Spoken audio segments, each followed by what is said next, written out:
এই হাজী মোহাম্মদ মহাসিন বাঘের বাচ্চা বাঘ।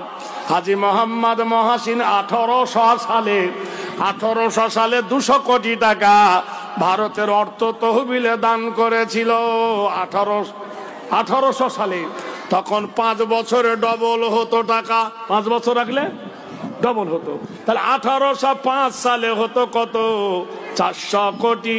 10 সালে হবে 800 কোটি, 15 সালে হবে 1600 কোটি, 20 সালে হবে 3200 কোটি, 25 সালে হবে 6400 কোটি। সুবহানাল্লাহ বলুন।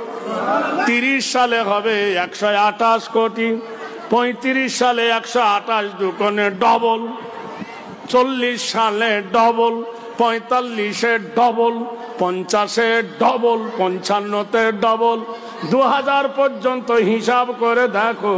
তোমার ভারত বিক্রি করিলে হাজী মোহাম্মদ মহাসিনের দান শেষ হবে না।